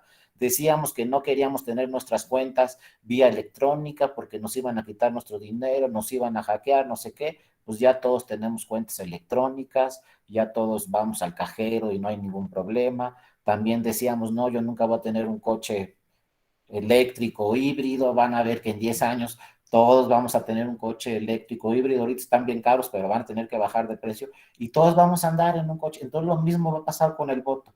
Tarde o temprano vamos a votar desde el celular. Y me llamó mucho la atención hace poco, ustedes lo deben de recordar, hace poco hubo una elección para elegir al nuevo líder del sindicato de Pemex. Ya saben que ganó un nuevo líder sindicato de Pemex y la elección fue mediante voto electrónico en tu celular, ahí decidías por quién votar. Y se llevó la elección, nadie dijo que estuvo mal la elección, ya tienen un nuevo líder ahí del sindicato de Pemex y pues es un ejemplo, nada tiene que ver con las elecciones federales o locales, pero ya tuvimos ahí una elección, no hubo problema, ya también se han hecho muchas pruebas en muchas entidades federativas de voto electrónico y no ha habido problema. Entonces, yo creo que tarde o temprano vamos a llegar a eso. Ya tengo mis dudas y para el 24, antes estaba muy seguro, pero ahorita ya tengo mis dudas si se va a implementar el voto electrónico o no en el 24. Pero de que vamos a llegar ahí, júrenlo porque a la tecnología no se va a detener, nos va a alcanzar y nos va a rebasar. Gracias, Alberto. Sí, adelante, Sujei. Sí, bueno, yo nada más como para aclarar, yo no dije que el voto de las personas en el extranjero tuviera menos valor o fuera menos importante. Mi opinión iba más encaminada a justamente la promoción del voto porque sí se me haría un poco irónico que cuando estas cuestiones de papeleo y dificultades a las que se enfrentan las personas que viven fuera del país ya estén reguladas y se les haga un tanto más fácil participar. Se me haría muy irónico que las personas que viven fuera del país participaran en su totalidad y que las personas que habitamos el territorio mexicano continuemos con el mismo porcentaje de participación. Yo iba más encaminada a ese punto, ¿no?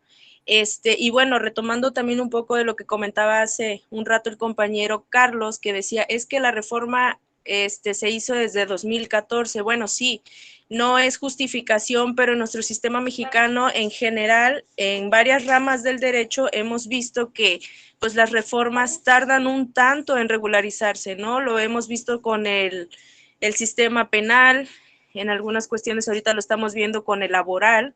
Entonces, no es que yo diga un voto vale más y otro vale menos. En realidad, pues justamente este grupo, como bien lo decía una compañera en los comentarios, pues es para promover la inclusión y estoy totalmente de acuerdo, simplemente que no quisiera que se malentendiera mi opinión porque no iba encaminada a ese sentido de decir, es que pues no, ellos no hay que hacerles caso y mejor que no voten y que voten mejor los que vivimos en territorio mexicano, porque como varias personas decían, bueno, a lo mejor la preocupación de los que residen fuera del país, pues son sus familias o o cuestiones que tengan, pues, o simplemente ese patriotismo, ¿no? Que de repente muchas personas aún sienten, aunque vivan muchos años fuera del país, y pues se respeta. Es totalmente válido que se promuevan estos espacios en donde se protejan los derechos político-electorales de las personas, sin importar si vive en territorio mexicano o fuera, pero sí,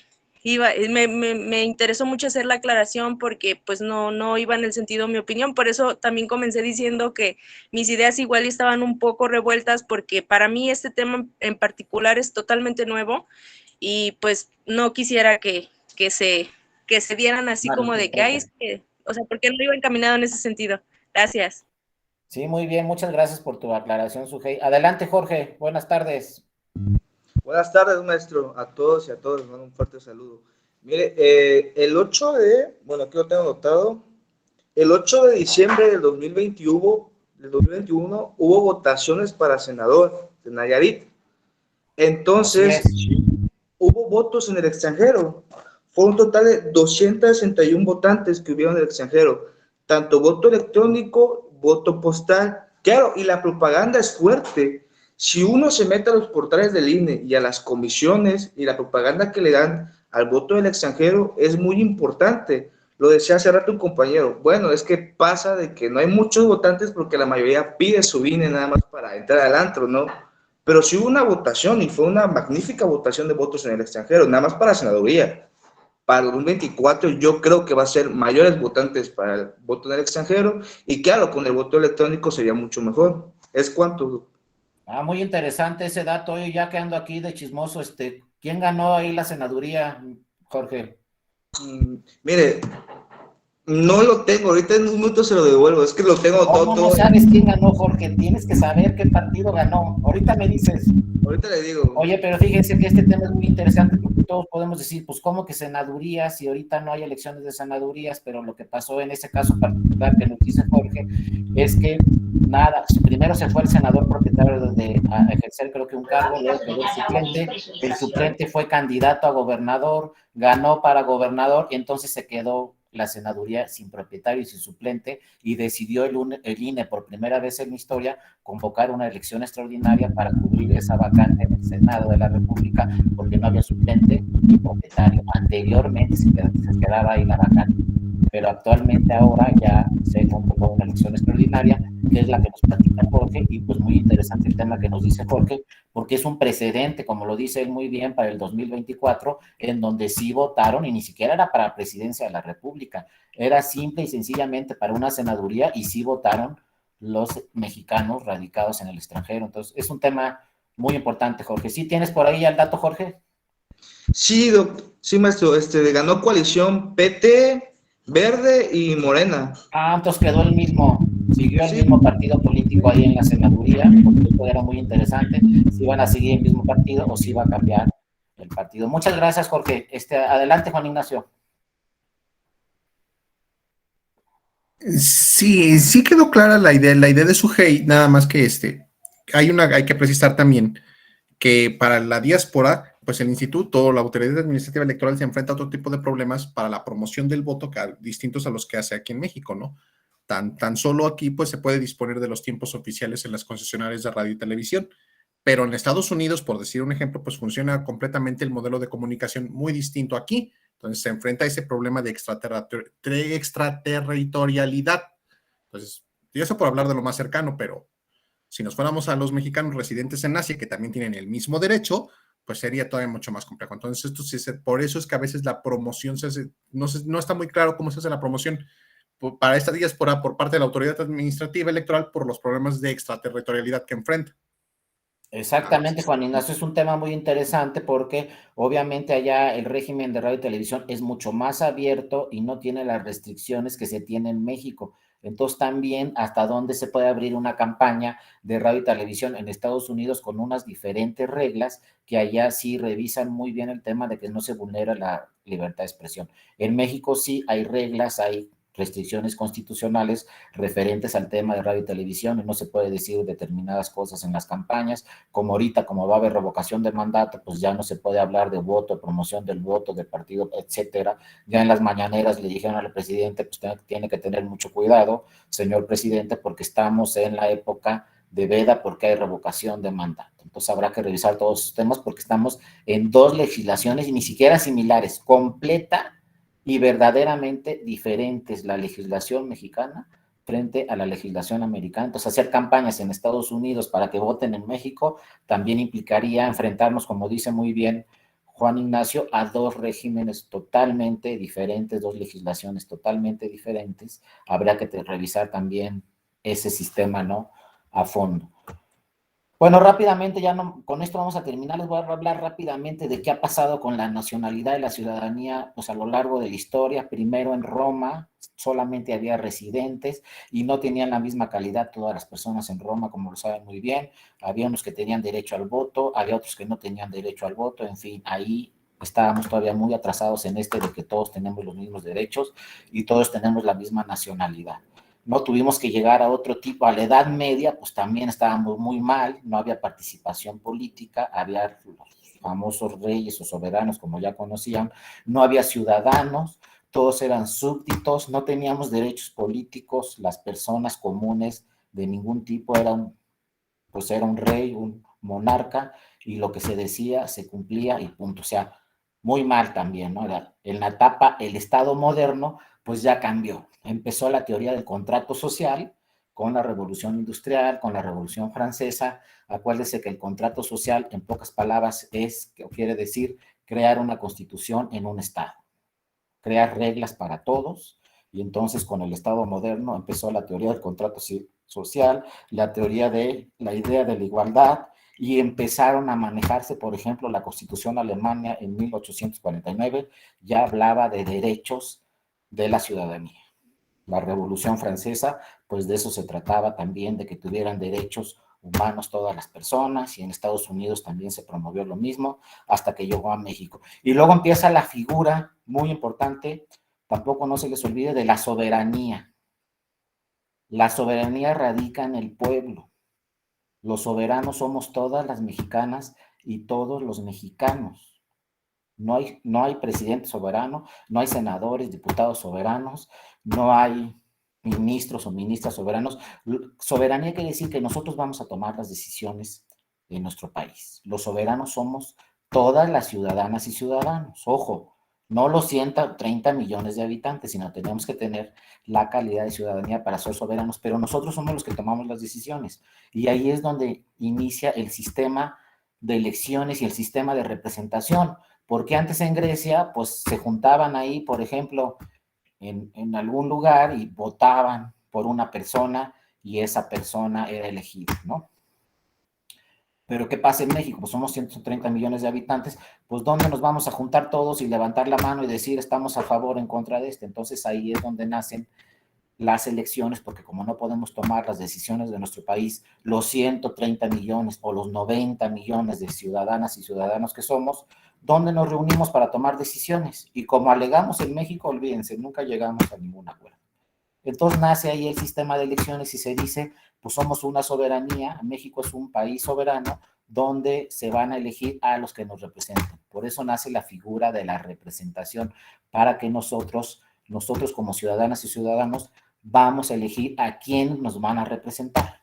Y estas personas que nos van a representar van a ser los que van a tomar las decisiones de nuestro país en nuestra representación. Y por eso un principio muy importante es, no pueden durar en su encargo todo lo que quieran, pueden durar 3 años, 4 años, o en algunas elecciones son de 6 años, pero nosotros vamos a tomar todas las decisiones y no pueden durar más de 6 años. A esta figura de la soberanía popular, pues se le agregó esta figura constitucional nueva que es la revocación de mandato. Entonces nosotros decidimos que vamos a tener una presidenta, un presidente por 6 años, pero ahora también tenemos la opción de decidir si le revocamos su mandato a la mitad. Pero todo esto, ojo, lo decidimos nosotras, las ciudadanas y los ciudadanos. La soberanía radica en el pueblo, que en realidad debería decir la Constitución, la soberanía radica en las ciudadanas y en los ciudadanos mexicanas y mexicanos. y tenemos que tomar las decisiones de nuestro país. Si no nos gusta un representante que tenemos, pues lo cambiamos. Por eso también nace la figura de la reelección, porque si sí nos gusta cómo está trabajando, pues lo reelegimos. Si no nos gusta cómo está trabajando, pues lo cambiamos. Pero hemos tenido muchos casos, fíjense lo que les voy a decir, en algunas elecciones donde la decisión lo toman los partidos políticos, no la ciudadanía. ¿A qué me refiero? Que los partidos políticos tienen grupos duros, tienen militancia que va a votar.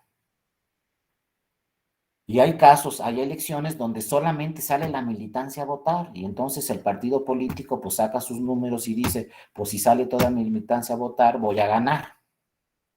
Entonces, ¿saben qué piensa el partido político? No, lo que no quiero es que salga la ciudadanía común, porque entonces sí pierdo. Entonces, los que decidimos realmente somos las ciudadanas y los ciudadanos. Si no salimos a votar, le estamos dejando ese voto al voto duro de los partidos. Entonces, por ejemplo, si hay un partido que en un municipio tiene una militancia muy fuerte, pues ese partido dice, si nada más sale mi militancia a votar, voy a ganar. Lo que le preocupa al partido es que salga toda la ciudadanía a votar. Entonces, por ejemplo, si en ese municipio la militancia es un 30%, pues dice el partido, si voto un 50% aquí en este municipio, pues yo ya gané porque tengo el voto duro del 30%. Y punto. Pero si no sale el 50, si sale el 80, pues el partido dice, no, pues mi voto duro es del 30 y va a salir el 80% a votar, pues entonces en una de esas sí pierdo. Por eso es tan importante que ejerzamos nuestro voto el día de las elecciones, porque nosotros tenemos que tomar la decisión, no la militancia, no el voto duro de los partidos políticos. Los que tenemos que tomar la decisión somos nosotros, entonces no podemos quedarnos en ese 50%, tenemos que subir necesariamente ese por ciento. Y bueno, también ya aquí entra el tema, la soberanía popular tiene distintos ciudadanos y hay distinción entre nacionales y hay distinción entre no nacionales o nacionales que radican en el extranjero, que son pues, los temas que hemos tocado siempre. En el Estado moderno, en un principio, se privilegió los derechos políticos de los hombres frente a las mujeres, pero como ya vimos en sesiones anteriores, ahora actualmente se está protegiendo de una forma muy importante los derechos políticos de las mujeres, que tienen que ser necesariamente por disposición constitucional, los mismos derechos deben tener las mujeres que los hombres, porque así lo dice nuestra Constitución, y pues ya quedó plasmado ya en los números. Como nos dicen los economistas, a mí no me hablen de teorías, a mí no me hablen de principios, yo me voy a los números. ¿Cómo están los números en la Cámara de Diputadas y Diputados? 50% de diputadas, 50% de diputados en esta Cámara del 2021. Entonces ahí están los números y ya se cumple con este principio fundamental de paridad de género, ¿no? Luego viene la época de transición, donde hay una ciudadanía multinivel. ¿Qué quiere decir eso? Lo que les platicaba, la Unión Europea. Ahí tengo dos ciudadanías, la ciudadanía nacional y la ciudadanía europea. Yo no sé si vamos a llegar allá o no vamos a llegar allá.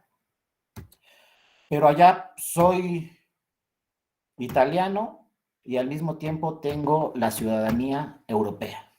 Voto para mis elecciones en Italia y al mismo tiempo voto para las elecciones para elegir, por ejemplo, a los que van a integrar el Parlamento Europeo. Tengo derechos nacionales y tengo derechos europeos. Entonces, fíjense, al mismo tiempo tengo una nacionalidad española, alemana, italiana, francesa, la que quieran, pero además soy europeo. Y tengo ambos derechos, multinivel, tengo derechos de mi país y tengo derechos europeos. Y si en mi país se me están vulnerando derechos humanos, entonces acudo a la jurisdicción europea para que en Europa se protejan esos derechos humanos que no se protegen en mi país. Entonces, como decían por ahí muy bien, ya la doble nacionalidad en Europa pues es algo muy común. Yo no necesito pasaporte para ir a otro país en Europa, no necesito otros datos para poder estudiar en una universidad italiana, española, francesa, si pertenezco a la Unión Europea. Entonces, allá en Europa dicen, o hay evidencia, por ejemplo, de que está desapareciendo el concepto de soberanía nacional. y se está hablando de derechos fundamentales globales. Entonces yo no sé si vamos a llegar allá, si no vamos a llegar acá. Acá lo que más se parece en América es México, Estados Unidos y Canadá. Son socios comerciales, son socios que se respetan diferentes temas de derechos humanos, temas económicos, temas ambientales, pero no sé si lleguemos a este tema de tener una doble nacionalidad, la nacionalidad mexicana y, por ejemplo, la nacionalidad de 3 países de América.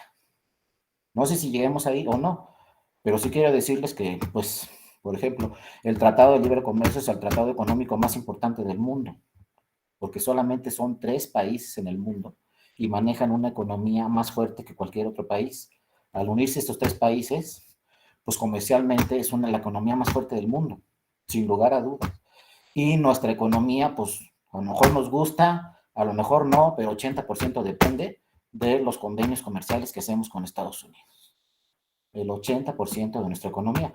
Pero si nos piden pasaporte. Y mucho menos, ni siquiera nos dejan entrar a todos, a Estados Unidos. Y te doy la visa, no te doy la visa. Eso no existe en Europa, entonces estamos ahí todavía a la mitad del camino. Económicamente sí somos socios, pero cada quien su nacionalidad. Por eso en México está el tema, pues, de qué hacemos con todos las mexicanas y los mexicanos que viven en Estados Unidos, que son, pues, 35 millones. No es cualquier cosa. Por ejemplo, los países nórdicos europeos como Finlandia, Suecia, pues sus países son de 5 o de 10 millones de habitantes. Noruega son, creo que, 5 o 10 millones de habitantes. En Estados Unidos solamente hay 35 millones de mexicanas y mexicanos. Y aquí en el territorio nacional son 130 millones. O sea, son muchos países europeos juntos. Por eso, como decía Carlos hace un momento, pues es importantísimo el voto de las mexicanas y los mexicanos que están en el extranjero, porque no estamos hablando de 500, 1 millón de personas, estamos hablando de millones de personas que pueden votar para las elecciones en México. Pero les digo, yo no sé si se va a eliminar algún día la soberanía nacional y vamos a llegar entonces a un esquema múltiple de derechos fundamentales globales, como para allá se van dirigiendo en Europa. En Europa, ustedes lo saben muy bien, hay un Parlamento Europeo, emite legislación europea que protege a todos los europeos independientemente de cuál es su nacionalidad. Entonces hay que pensar en todos esos temas, pero pues ahorita sí nos quedamos en el tema, ¿no?, de los mexicanos que radican en el extranjero, ¿no? Como se dice aquí, a partir del Tratado de Libre Comercio, el nacionalismo defensivo y rígido en México se ha tornado en un nacionalismo mucho más flexible y pragmático. Eso quiere decir, pues si me conviene ser socio de Estados Unidos, pues a lo mejor algunos temas de soberanía los hago flexibles con tal de ser socio de Estados Unidos, porque eso me va a beneficiar. Y ahí están los datos también, como dicen los economistas. El primero o segundo ingreso que tiene México es de todas las personas radicadas en Estados Unidos que mandan su dinero a México. Entonces, obviamente, esto del Tratado de Libre Comercio, pues para México ha sido todo un éxito, porque hace algún tiempo nos quitaron Texas, nos quitaron California, pero lo que no contaban los americanos es que les íbamos a mandar a mexicanos a Texas, a California, a hacer dinero, y ese dinero lo iban a mandar a México. Entonces, bueno, así están las cosas de la nacionalidad de los extranjeros. Hay que ver si promovemos la ley, no promovemos la ley. Aquí pues ya vemos, para la naturalización se necesitan 5 años. También hay derechos de sangre y de suelo en México, siendo esos. Luego pues se dice, ¿no?, en la ley, en la Constitución, que hay nacionalidad por nacimiento y nacionalidad por naturalización. En 1993, en esta reforma, se estableció en el artículo 6º que la nacionalidad mexicana deberá ser única y que son mexicanos por nacimiento los nacidos en el territorio nacional, o cual fuere los padres de nacionalidad. O sea, si yo nazco en México, nací en México, pues soy mexicano independientemente de dónde son mis padres. Antes se decía que para ser mexicano, pues también mis padres tenían que ser mexicanos. Ahora se dice, independientemente de la nacionalidad de tus padres, tú eres mexicano por nacer en el territorio nacional, o también serán mexicanos los nacidos en el extranjero, de padres mexicanos, de padre o de madre mexicana. Si yo entonces nací en el extranjero, pero mi mamá es mexicana o mi papá es mexicano, pues soy mexicano. Pues vean cómo ha cambiado un poco. Y luego también los nacidos en embarcaciones o aeronaves mexicanas. A lo mejor voy volando por ahí, nací ahí en el avión, pues ya ni modo. Soy mexicano porque el avión es mexicano y el avión despegó de México. O sea, mexicano, pues seré mexicano. No son todos estos temas que se han visto. Y luego también la reforma constitucional que ya platicamos de 97 y de 98, donde se habla, ¿no?, de la primera generación o los mexicanos nacidos en el extranjero. Entonces, todo esto lo lo van a platicar, esto de la doble nacionalidad, inclusive la triple nacionalidad, con derechos de sangre dobles y derechos de suelo conforme a la legislación extranjera. Pues son todos estos temas que hemos estado tocando ahorita. Y ya con esto terminamos el día de hoy. Les digo, hay varias sentencias muy interesantes, varias jurisprudencias del Tribunal Electoral muy interesante, que van a revisar con mi compañero Raúl Ávila el próximo lunes.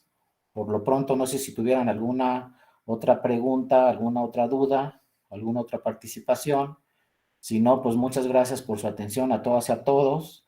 Que tengan un excelente fin de semana y pues nos vemos en alguna otra sesión, porque ya ven que luego no estoy programado y de repente por ahí les aparezco. Entonces, pues muchas gracias a todas y todos, que estén muy bien y nos vemos en alguna otra sesión. Muchas gracias y también le agradezco mucho a la licenciada Inés que le dio seguimiento a este curso del día de hoy. Gracias a todos, que tengan un excelente fin de semana.